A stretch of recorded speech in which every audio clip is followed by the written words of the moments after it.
¿Cómo están?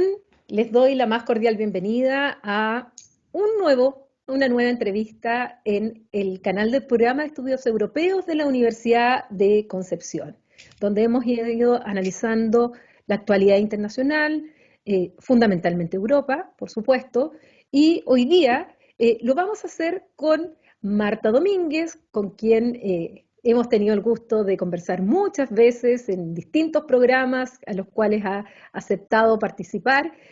Marta es investigadora económica en el think tank de Bruegel en Bruselas, en realidad en Brujas, pero vive en Bruselas.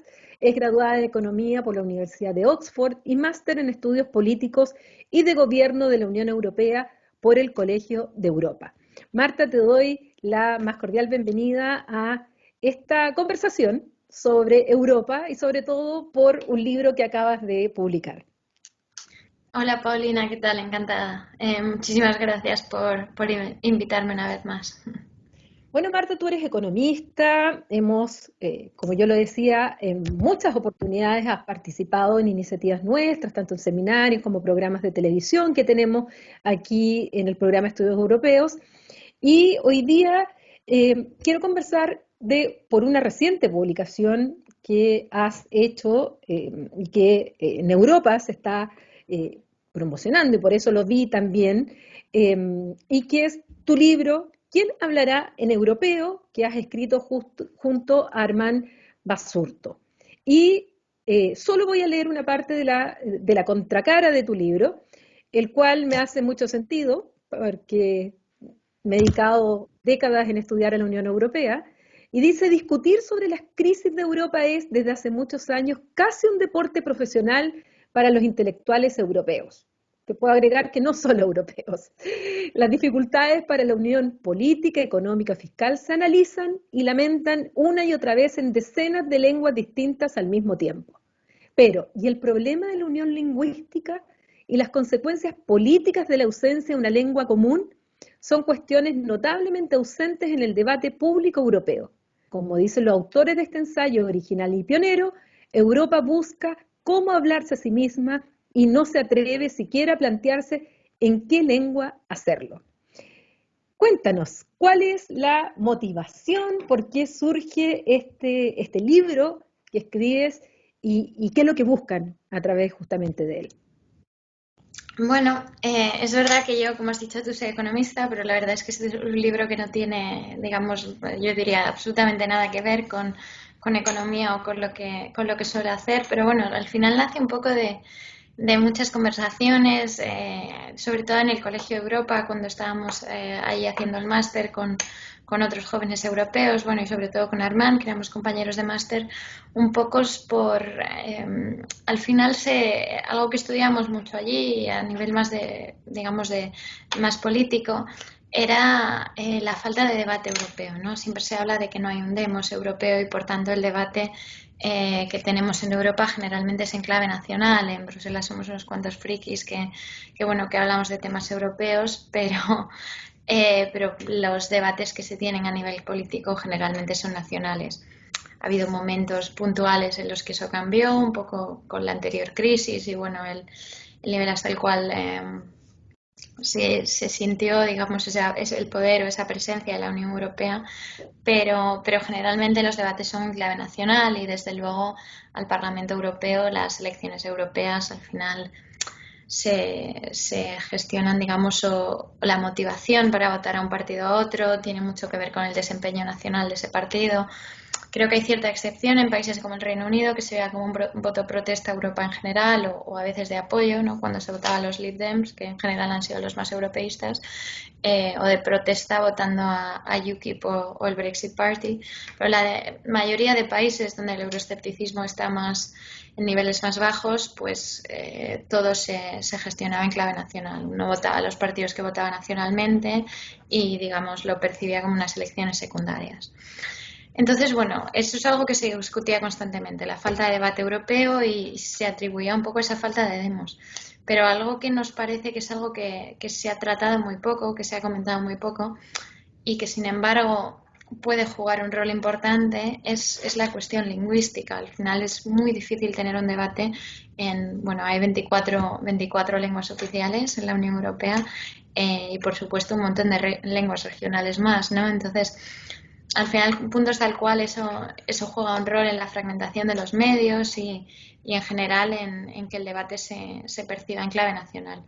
Y bueno, en España desde luego es un país en el que la cuestión lingüística está más presente que en otros países, pero creo que en general es algo que a nivel europeo se plantea muy poco y que sin embargo de aquí, de cara al futuro y a una mayor integración política, incluso, bueno, lo que estamos viendo ahora con más unión fiscal, etcétera, etcétera, pues es un debate que vamos a tener que tener en algún momento y bueno, y por eso nos apetecía, bueno, aportar un poco el granito de arena, ¿no? Al final amateur, pero bueno, desde la experiencia, digamos, viviendo en Bruselas, de lo que creemos que el rol que puede jugar y el debate que podemos tener.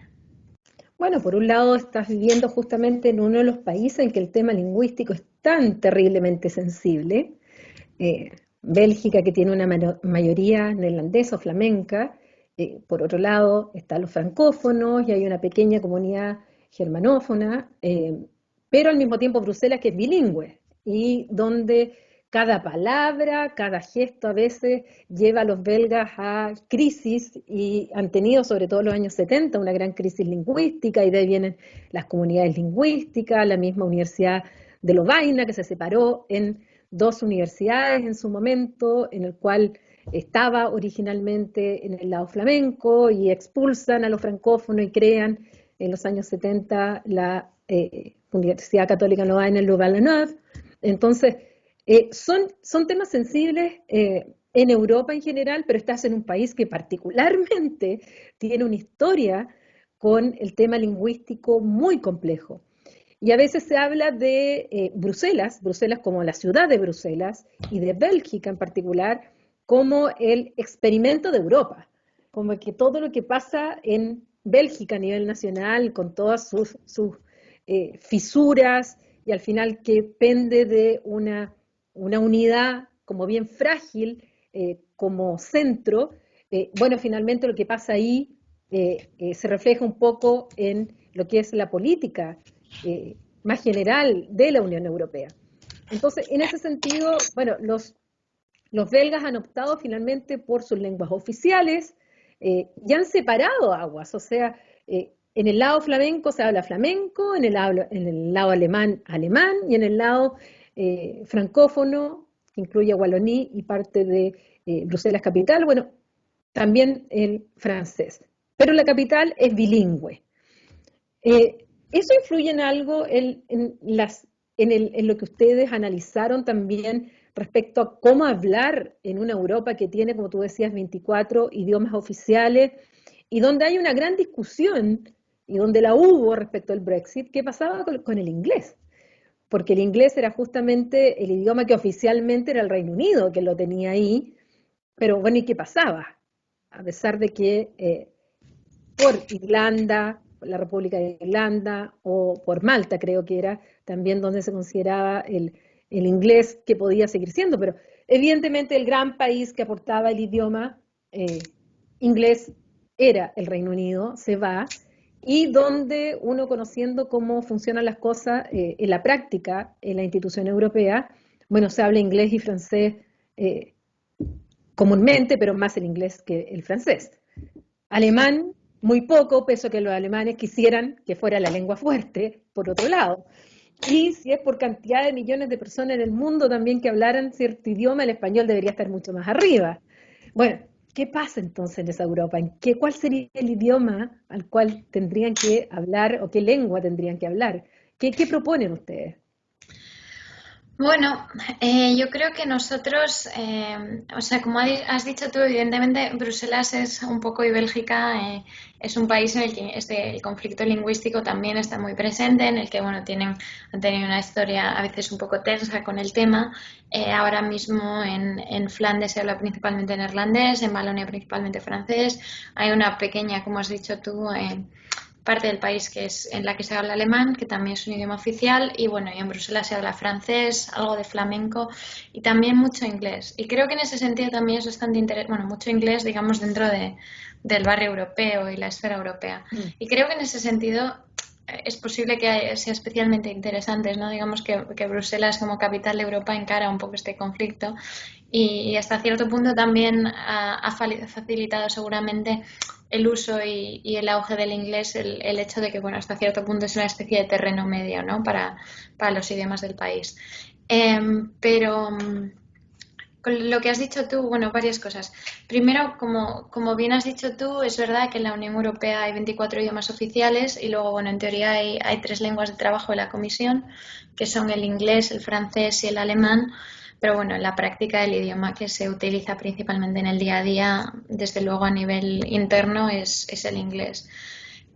Creo que que no es cierto en todas las instituciones. Es verdad, por ejemplo, que en la Corte se utiliza más el francés y bueno, y hasta cierto punto en el Consejo, ¿no? Los distintos Estados miembros, pues hay algo más de uso de francés y también de los idiomas de cada país. Pero bueno, a nivel de trabajo interno, digamos, del funcionariado, el idioma principal es indudablemente el inglés.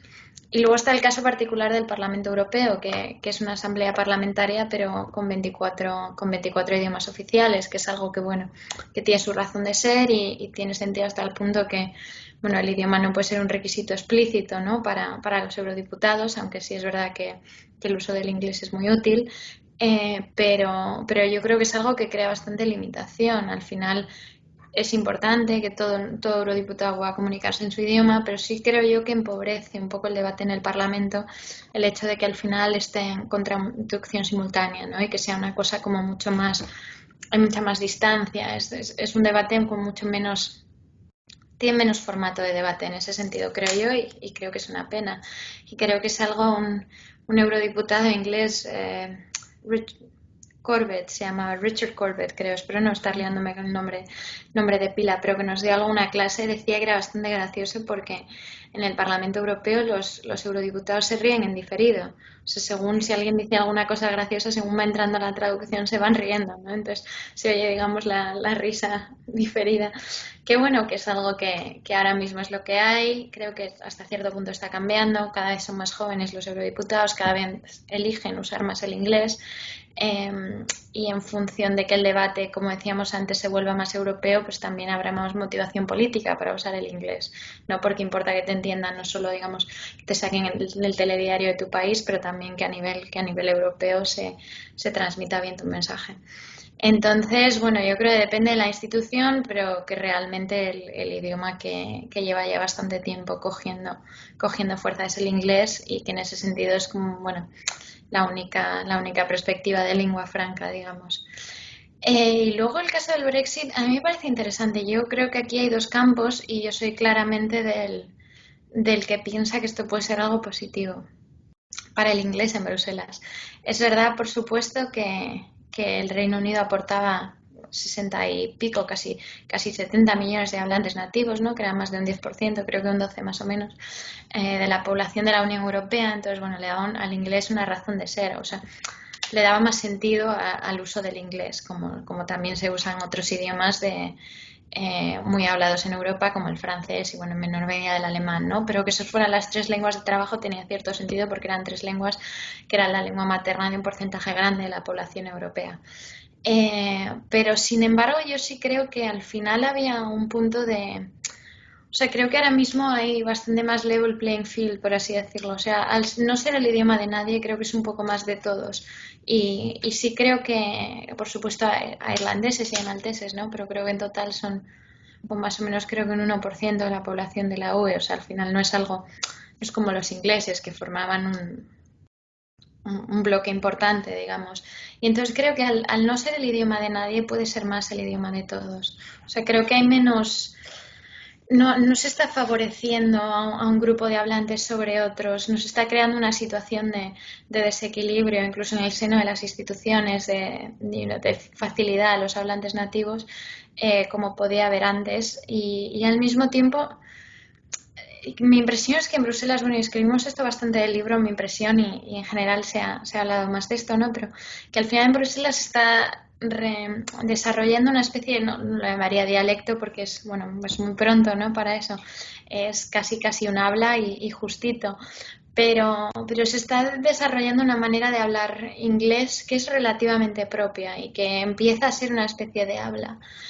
No sabemos a dónde irá, por supuesto aún está en un estado embrionario, pero sí empieza a haber, y creo que son ya bastante evidentes, expresiones y construcciones gramaticales y pues, incluso maneras de pronunciar o particularidades que ya no sé si se podrían llamar fallos o por lo menos construcciones incómodas porque están tan extendidas en Bruselas y muchas de ellas vienen pues del francés, del español, del alemán, a veces de varios de ellos, pero ya se han extendido entre la mayoría de hablantes, ¿no? De Bruselas. Da un poco igual si es una construcción que viene de tu idioma natal o no, pero es una que oyes todos los días. Entonces sí creo que este nuevo habla del inglés, que es un poco más propio y un poco más europeo en ese sentido, también progresará más rápido ahora que se han ido los ingleses, que al final es como que la profesora se ha ido de la clase, ¿no? Y no hay nadie que te corrija y no hay nadie a quien tengas que rendir cuentas en ese sentido. Entonces, ya veremos, ¿eh? Pero yo creo que para el uso del inglés no es necesariamente negativo el Brexit y creo que vamos a estar más dispuestos a extender más el inglés ahora que no es el idioma de los ingleses. Mira, sin haber leído tu libro, justo te iba a preguntar sobre ese inglés que se habla en Bruselas, porque muchas veces vi memes o bromas respecto al inglés que se habla justamente en las instituciones europeas, que es ese inglés no nativo, en que evidentemente al no ser la mayoría de los que lo hablan, salvo que lo hayan aprendido muy de pequeños y ni siquiera así, o tengan algún lazo familiar por el cual venga desde oreja y de pronunciación un muy buen inglés. En general, el inglés es el inglés que se aprende cuando o se es grande y donde además la fonética es muy distinta a la fonética que se tiene del idioma materno. Entonces, por muy bien que hables un idioma, lo pronuncias de otra manera. Y eso iba haciendo que al final el inglés que se hablara en la institución europea no fuera exactamente el inglés británico y que fuera esta mezcla. Y es justo hacia donde lo que apuntas tú hoy día, y que yo lo escuché tantas veces como broma, pero que finalmente era cierto y era cuando uno conversaba con otras personas, el acento griego muy fuerte, el acento español muy fuerte cuando se habla en inglés, o el acento también del francés que tienden a cargar al final, la voz y la R les sale de manera distinta, y sin embargo todos hablaban inglés y por muchas fallas que se cometieran, se entendían. Se entendían, o sea, esa era la gracia, que por mucho que tú no hablaras un perfecto inglés, al final se entendían en ese idioma y pasaba a ser casi un inglés bruselense que el inglés de Oxford o del Reino Unido. Sí, no, sin duda. Y al hilo de eso que tú dices, tengo, por ejemplo, un amigo inglés en Bruselas que siempre me dice eso, que al final él siente que la gente no le entiende a él, sin embargo todos están hablando inglés entre ellos. O sea, ha llegado a un punto casi que a los que más cuesta entender es a los ingleses y los demás pues hablamos, hay un inglés como más nuestro en ese sentido y al que estamos más acostumbrados, ¿no? Y sí es verdad que bueno, que yo creo que es todavía un proceso que acaba de empezar.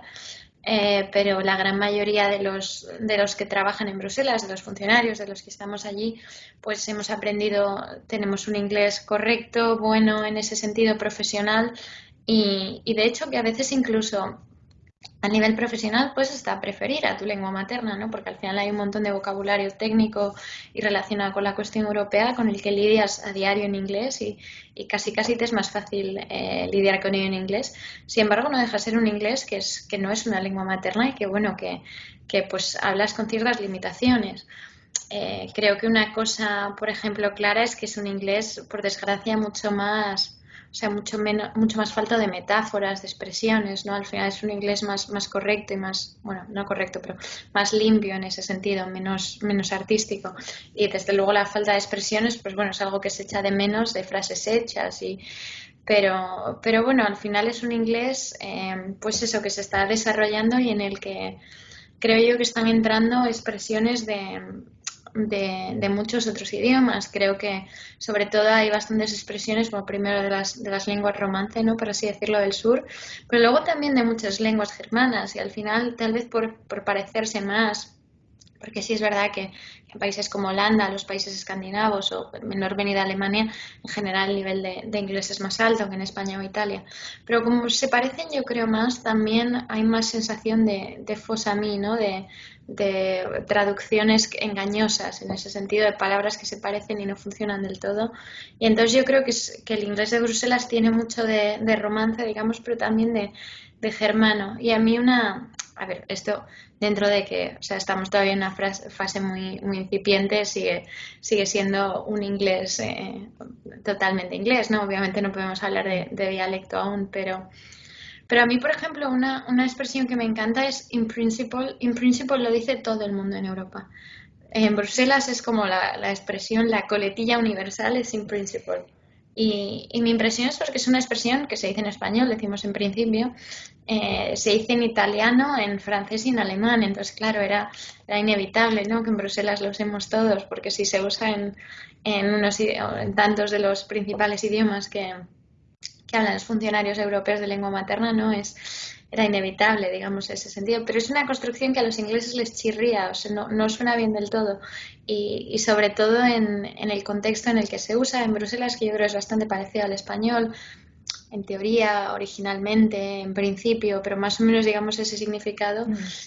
Pues es algo que a los ingleses les suena un poco raro, pero es algo bueno, ya está totalmente extendido. Además, en Europa que siempre el discurso es moderado y sosegado y que siempre hay cierto, todo se matiza, digamos, pues al final es la coletilla perfecta para no hacer digamos, para no ser tan contundente, ¿no? En ese sentido. Entonces, es una construcción que se usa muchísimo, que a mí que me hace mucha gracia porque realmente, y habiendo estado en Inglaterra unos años y hablando un poco con ingleses, es algo que les tiene un poco negros, pero bueno. Y luego hay muchas más, tampoco quiero centrarme demasiado en la lingüística. Por ejemplo, también se dice normally bastante que en inglés significa lo mismo que español, normalmente, pero se usa para decir seguramente porque es como se usa, por lo que tengo entendido, en francés y alemán, los dos los hablo regular, pero los españoles también decimos normally para decir seguramente, que digamos que nosotros deberíamos saber, ¿no?, cuál es el significado original, pero bueno, ahí se nos ha pegado los franceses y los alemanes y bueno. Y bueno, es lo que dices tú.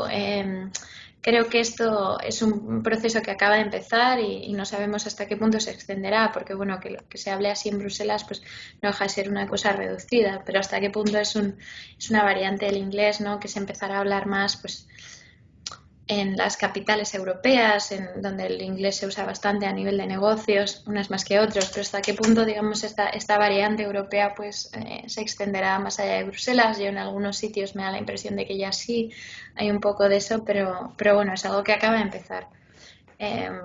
Y sobre este tema comentamos un poco cómo ocurrió hay un lingüista indio que se llama Braj Kachru, estoy segura que estoy pronunciando fatal su nombre y su apellido, pero a partir de los años 70 que empezó a desarrollar, digamos, un movimiento porque se reconociesen los dialectos locales del inglés que se hablaban pues en algunas excolonias como la India, donde sirve de lengua franca también un poco, es la lengua materna de algunos, pero de muchos no, y juega un poco ese rol en según qué sitios, pero bueno, y es algo que por supuesto en Europa solo acaba de empezar, también en otros países como bueno en Nigeria y en otras partes del mundo y aunque fuese para muchos una segunda lengua, como es para la mayoría de europeos, aún así es una segunda lengua que empieza a estar codificada y que se empieza a enseñar en las escuelas,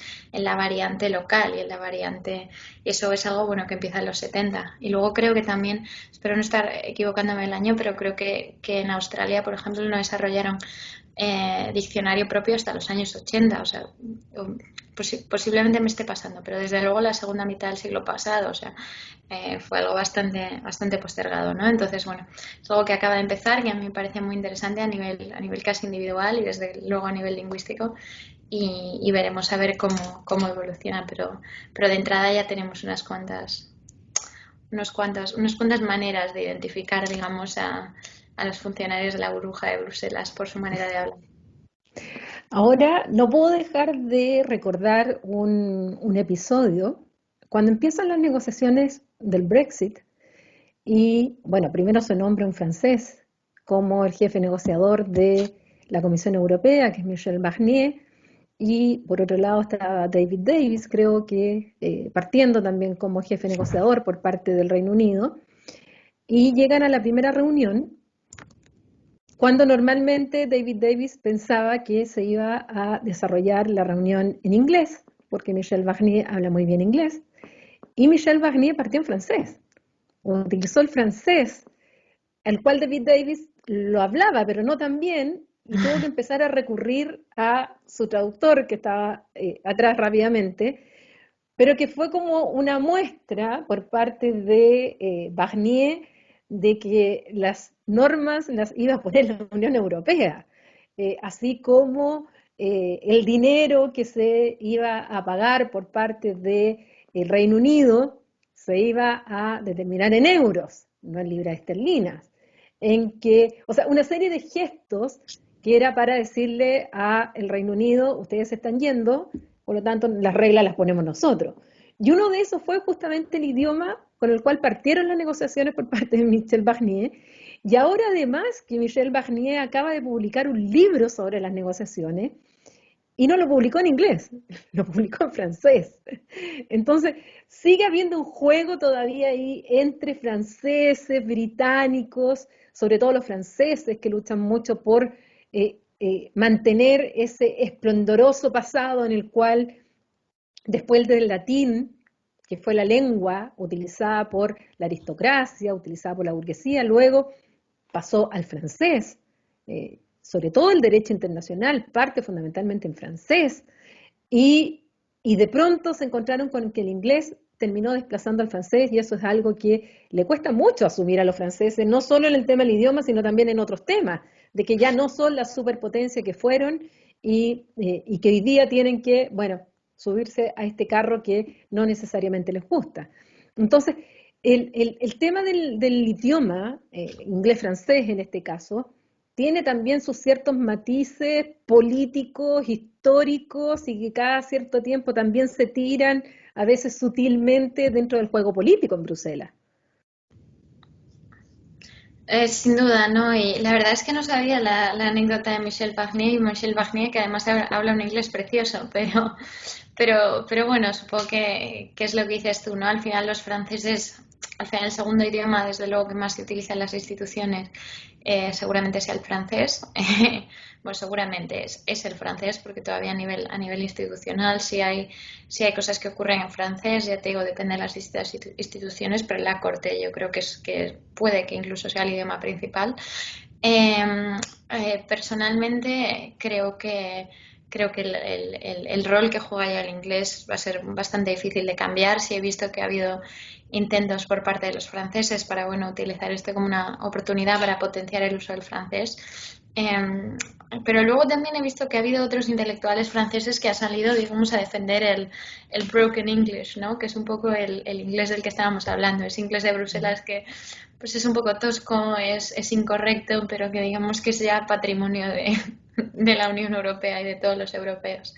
Y bueno, no sé, yo creo que tampoco quiero, o sea, creo que los esfuerzos de los franceses y que desde luego el francés jugará un rol, puede que más ceremonial, pero seguirá jugando un rol en el seno de las instituciones, pero que en general al final creo que hace ya varias décadas que el rol del inglés está más que establecido y es más principal.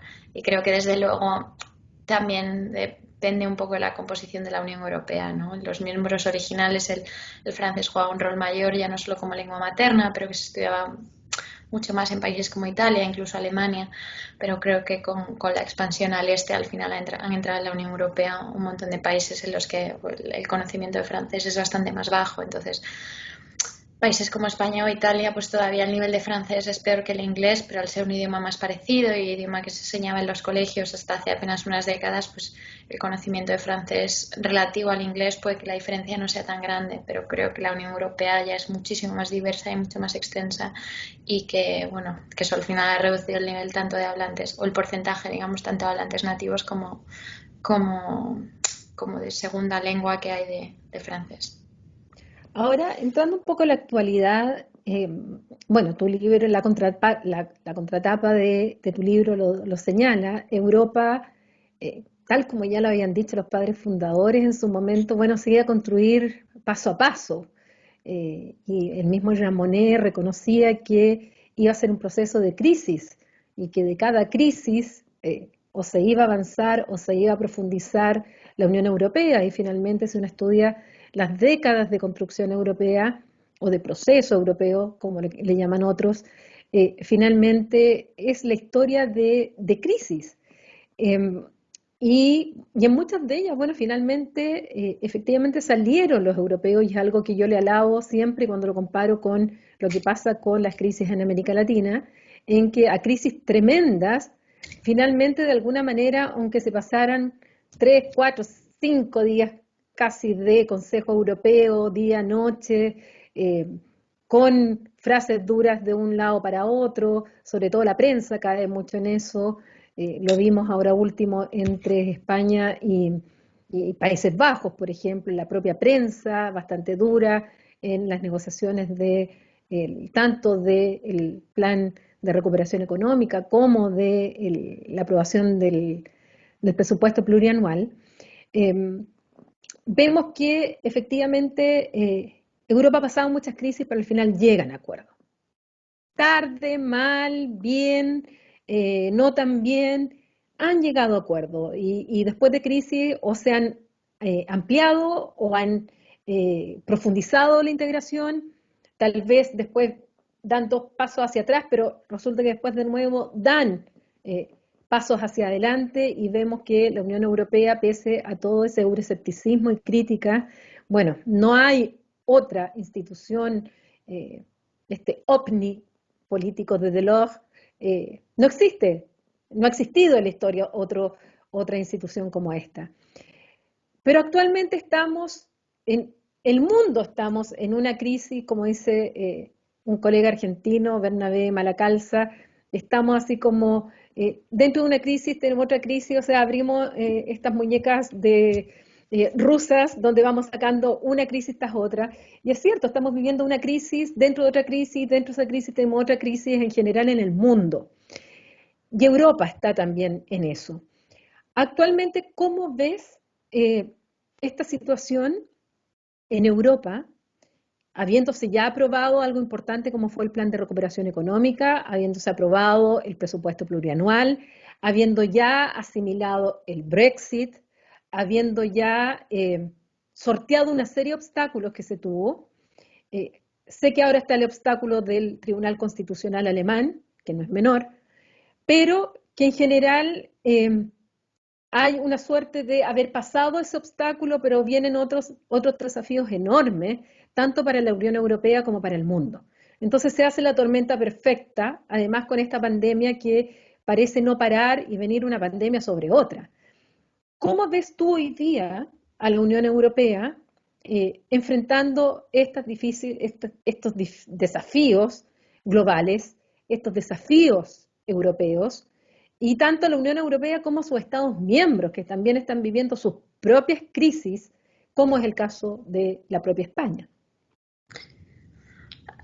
Bueno, yo en general soy bastante optimista, la verdad. Creo que no ha sido un año fácil, desde luego no ha sido un año fácil para nadie, Pero que a nivel europeo yo estoy impresionada y estoy contenta con lo que se ha conseguido. Es verdad que bueno, hay una serie de obstáculos que aún tenemos por delante, pero creo que en general es lo que dices tú, al final Europa se ha forjado de crisis en crisis y creo que en el momento de la verdad al final siempre sabemos tirar para adelante, ponernos de acuerdo. Bueno, en esos consejos europeos de muchísimos días, a lo mejor simplemente a base de fatiga o de cansancio, pero al final creo que cuando ha hecho falta siempre hemos sabido, digamos, tirar para adelante. Creo que no se puede menospreciar el hito que fue, digamos, este principio de unión fiscal. Veremos a ver a dónde llega, pero creo que en general es algo bueno de lo que podemos estar contentos y de lo que hay que estar orgullosos.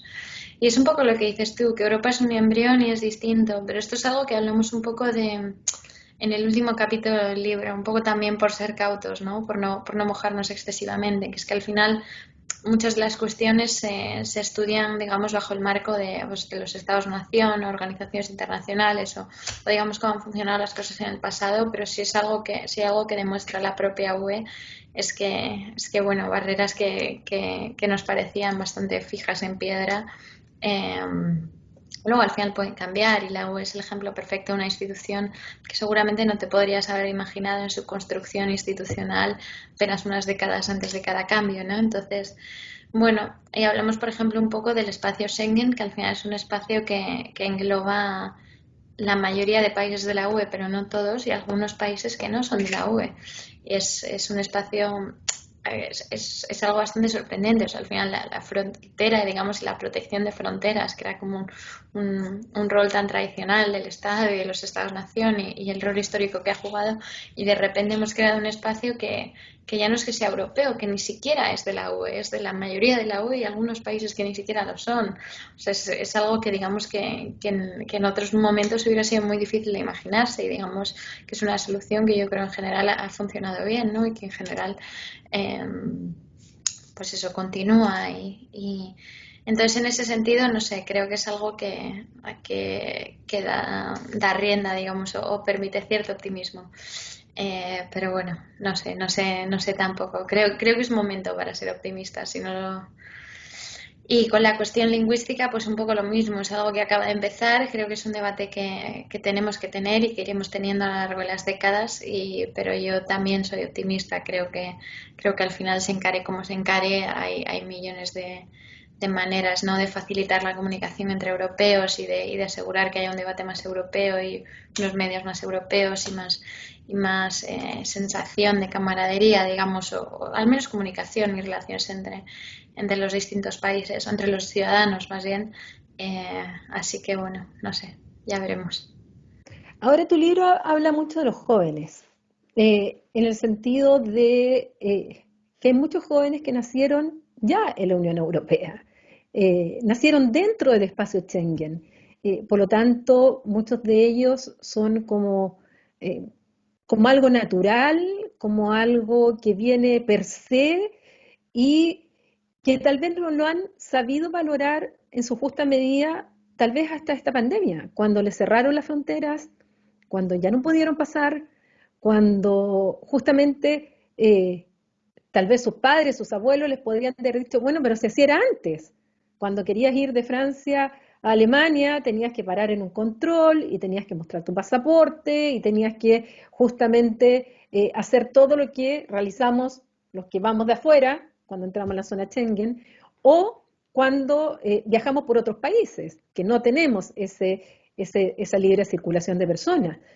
O también el hecho que hoy día esos jóvenes puedan estudiar en otras universidades a través de, por ejemplo, los mismos programas Erasmus y que puedan convalidar sus créditos después, que nacen con eso, es decir, nacen en estados democráticos de partida y que no todos han vivido estados democráticos o han nacido también en un continente en paz, cuando sus padres y sus abuelos perfectamente les pueden contar que Europa ha sido más bien una historia de guerras más que una historia de periodos de paz.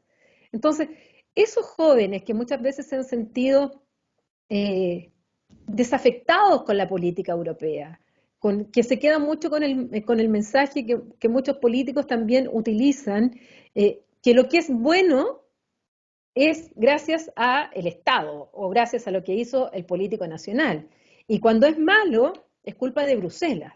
Y que se juega ese doble juego que finalmente terminan erodando la confianza en las propias instituciones y en un juego bastante político. Bueno, esos jóvenes hoy día que muchos reclamaban que por qué la Unión Europea no se apuró más en contener la pandemia o por qué este desorden en cerrar las fronteras, bueno, resulta que eran justamente dos materias que no son de la Unión Europea, que son de los Estados miembros, tanto las competencias en salud como las competencias en fronteras. Esos jóvenes podrán tener ahora tal vez con esto de la pandemia, con la forma como se ha gestionado y el darse cuenta de lo que tienen gracias a la construcción europea y que sus padres y sus abuelos no lo tuvieron o que tuvieron que trabajar para que ellos lo tengan, tener una mayor conciencia de lo que implica estar unidos y tomar mayor conciencia de todo lo que les ha aportado esta unidad europea y que tal vez no la veían porque sencillamente la tenían y que nosotros que miramos de afuera, sobre todo latinoamericanos, muchas veces hasta idealizamos esta integración europea porque vemos todo lo bueno que tiene y que nosotros aquí no somos ni siquiera capaces de unirnos frente a una pandemia, frente a la inmigración, frente al narcotráfico, frente al cambio climático, que nos cuesta mucho más tener este diálogo y que ustedes ya van avanzado varias etapas en relación a otros continentes. Sí, ya aquí muchas cosas, pero justo tienes razón y Nacho Alarcón, en el artículo que escribía del Confidencial, que mencionaba nuestro libro al principio, hablaba un poco de eso, de una nueva generación de jóvenes que piensa en clave europea, o sea, que al final no nacimos con la Unión Europea y puede que la demos por sentado, como dices tú también, pero tampoco somos capaces de imaginarnos. Su frase creo que es, no son capaces de imaginarse España sin Europa, y es un poco verdad, ¿no? Al final yo me siento absolutamente europea y Europa es una realidad tan fija, digamos, en mi día a día y en mi vida que, bueno, es casi, pues es inconcebible imaginar, ¿no? Digamos, las referencias más locales que tengo sin digamos, el paraguas europeo. Respecto a lo que dices que lo damos por sentado, sí, es verdad que puede que sea cierto. Y yo creo que para eso hasta cierto punto el Brexit, al menos para mí, porque yo estaba viviendo en Inglaterra, fue una noche relativamente, pues, digamos, dramática en ese sentido. O sea, que dramática es un poco, pero era algo que había dado totalmente por sentado y al final yo llevaba varios años allí, me sentía muy en casa, estaba muy contenta y era una europea en Europa, ¿no? Y hasta cierto punto eso me hizo darme cuenta que bueno, que estas cosas son más frágiles de los que a veces pensamos y de que tal vez no fuese así. Incluso ahora es algo que me parece sorprendente todavía, que claro, estaba pues, mirando una serie de programas en el Reino Unido tal vez para el futuro y que claro, si yo ahora volviese al Reino Unido tendría que pedir un visado, pasar todo el proceso. Esperemos que me lo concediesen, pero dependería de mis circunstancias laborales o como estudiante o lo que fuese, ¿no? Pero desde luego habría una incertidumbre legal en ese sentido y porque yo me fui antes de que se ofreciese el pre-settled status para los europeos que están allí y hasta cierto punto te diría que casi a nivel emocional casi se siente el Reino Unido más lejano desde que no están en la Unión Europea. Tal vez por eso, tal vez por el mero hecho de que no te puedes llevar dos sobres de jamón serrano al vacío en la maleta por si acaso te hacen falta, no lo sé, ¿no? Pero sí es verdad que es la sensación de más lejano y que creo que el Brexit hasta cierto punto para mí fue una toma de conciencia en ese sentido. Pero bueno, es verdad que no creo que sea negativo que seamos una generación que se despertó nació con Europa y que bueno, y que siempre la ha tenido y siempre en ese sentido como que la tiene, que la da mucho por sentado, que creo que tiene su parte buena y su parte mala, creo que las generaciones son cada vez más europeas, pero también un poco lo que dices tú. Y de cara a la pandemia, bueno, yo creo que tienes razón, que ha habido a lo largo de los años y especialmente en el Reino Unido muchas cosas que se han culpado a Bruselas cuando realmente tenían muy poco que ver con Bruselas y en el Reino Unido es parte de la razón del Brexit, ¿no? Y bueno, no sé, espero que sea algo que sepamos gestionar mejor en el futuro y desde luego durante la pandemia pues al final las competencias de Europa eran las que eran y no siempre se aclaró el punto hasta el cual eso era cierto, pero bueno. Ahora pasa mucho que a mí me llamó la atención cuando vivía allá, lo poco que los europeos sabían de la propia Unión Europea, en general, lo poco que sabían de la construcción europea, de lo que era la Unión Europea. Yo pensaba, cuando llegué a vivir allá, que todos sabían lo que era el Parlamento Europeo, que todos sabían lo que hacían, y me encontré con que no había, de partida yo pensé que en todos los colegios les enseñaban esto así como un curso de Unión Europea. Y después me di cuenta que justamente Erasmus se creó con la idea de difundir los estudios europeos por esa falta de conocimiento de Europa. Y esa es la función principal que tiene, por ejemplo, las acciones Jean Monnet, que es dar a conocer la Unión Europea, no solamente dentro de Europa, sino también fuera de Europa, y por eso que nosotros podemos trabajar gracias a proyectos de la Unión Europea, difundiendo Europa, imagínate, a 18.000 kilómetros de Bruselas, y era porque justamente faltaba ese conocimiento, y en especial en los jóvenes.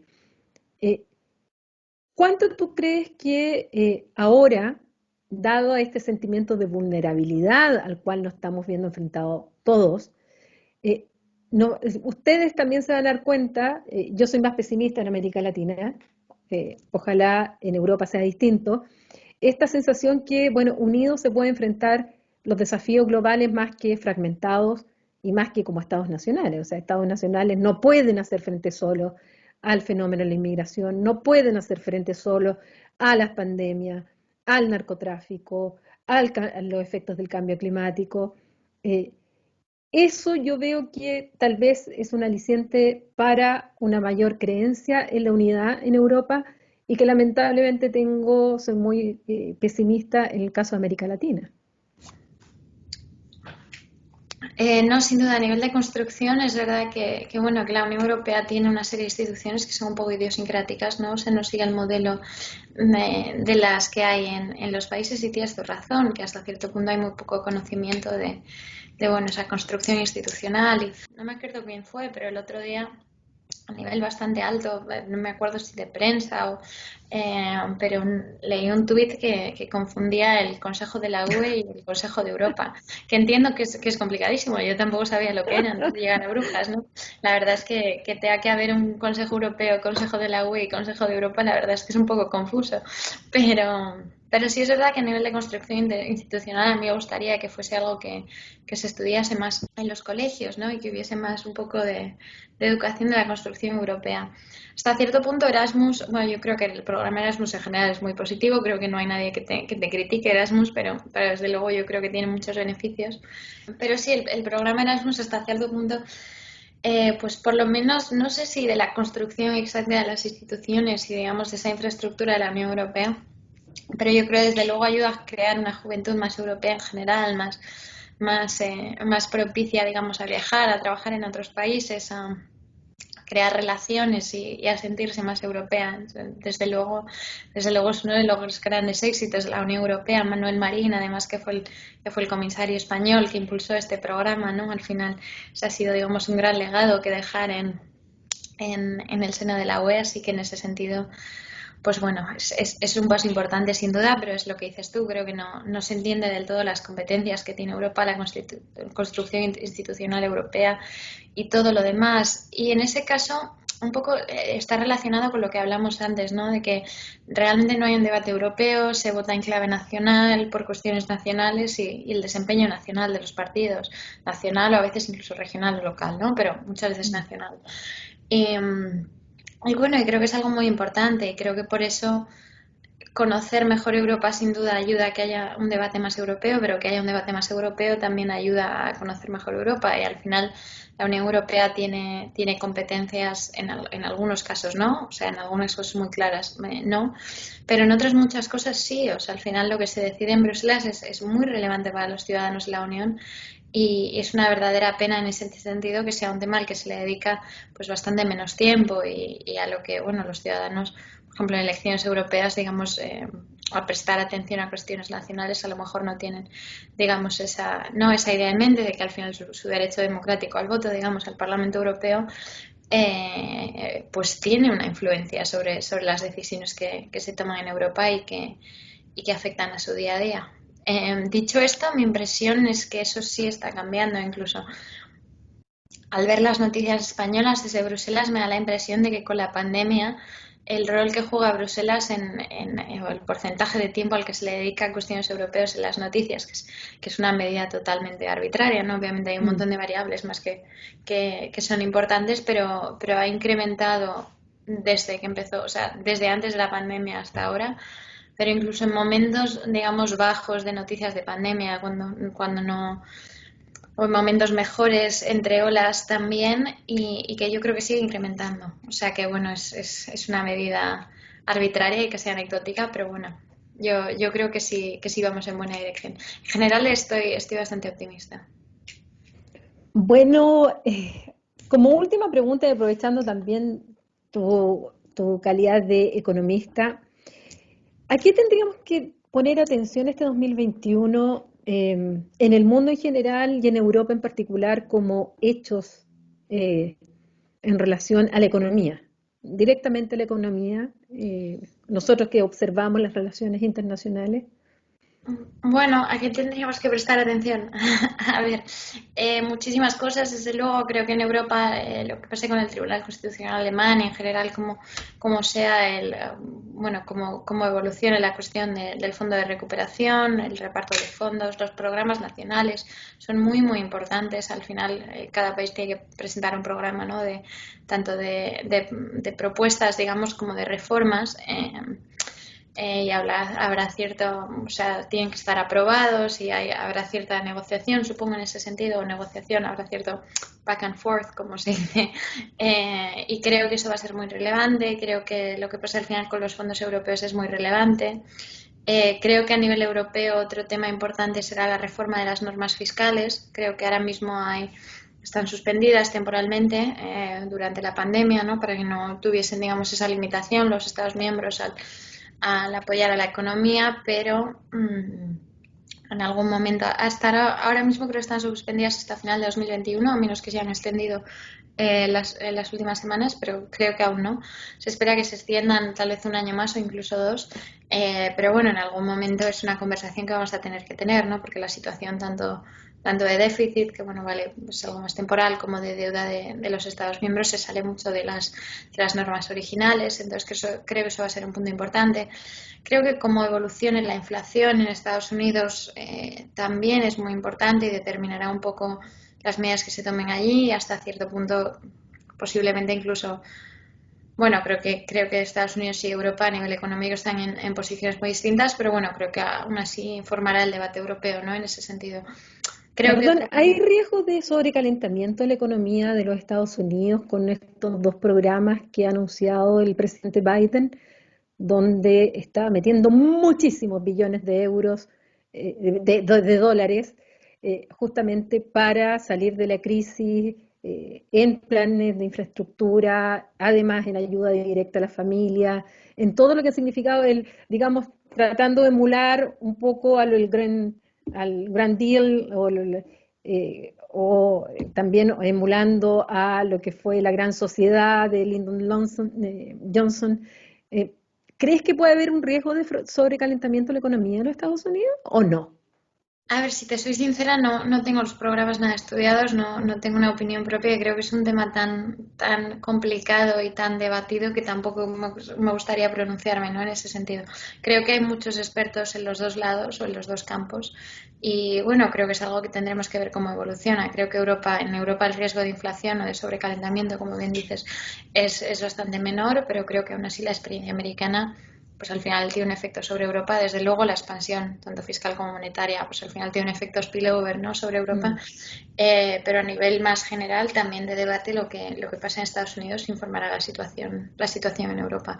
Y bueno, y la otra cosa que yo creo que también es importante es saber qué pasa con la OMC y el comercio internacional, ¿no? Que durante los años de Trump estuvo pues en horas bajas la OMC y veremos a ver lo que hace Biden. Creo que desde luego que pensar que con la vuelta de Biden todo va a volver a ser precioso a nivel de comercio, pues sería un exceso de optimismo. Estados Unidos lleva muchas décadas teniendo problemas con la OMC, lo que pasa es que no estaban dispuestos a dinamitarla, ¿no? Como hizo Trump. Pero sí creo que habrá una serie de reformas que se llevarán a cabo por impulso americano. A cambio de eso, se deberían volver a poder nombrar jueces para el Tribunal de Apelación, creo que es el español, Los paneles. Sí. Perdóname que al final paso el día con demasiados anglicismos. Pero bueno, entonces creo que como evoluciona la situación comercial, creo que también a nivel económico es muy importante y bueno, veremos cambios, digamos, durante los próximos meses y este año. O sea que es otra cosa de la que estar pendiente. Bueno, te agradezco mucho, Marta, por esta conversación, nuevamente por tu disposición y quiero recordar tu libro. ¿Quién hablará en europeo el desafío de construir una unión política sin lengua común? Que es escrito por Marta Domínguez Jiménez junto a Armand Basurto de la editorial Clave Intelectual. Así es que ahí aprovecho también de dar a conocer este nuevo interesante desafío que plantean ambos y habiendo estado tan cerca de las instituciones y haber conocido tantas personas que trabajaban ahí y que conozco todavía, evidentemente me pareció súper interesante el tema de esto de hablar en hablar en europeo. Así que gracias, Marta, por conversar conmigo y a través del programa Estudios Europeos también con nuestros estudiantes que están interesados en Europa, pero también con todos aquellos que están interesados en los temas internacionales y que nos ven a través de nuestro canal de YouTube. Muchísimas gracias, Paulina. Muchísimas gracias por invitarme y nada, la verdad es que bueno, yo también he aprendido mucho, ha sido una conversación muy interesante y bueno, me alegro mucho de estar aquí. Bien, y con ustedes los espero en otra conversación, en otro análisis internacional, con nuevos especialistas, con invitados tanto de Chile como del extranjero, con lo cual tratamos de ir decodificando un poco este complejo mundo que estamos viviendo, pero que al mismo tiempo nos plantea desafíos interesantes para nuevas ideas, para nuevas reflexiones y para ampliar un poco esta visión de lo que pasa aquí en Chile y también en el mundo. Así que nos vemos. Muchas gracias.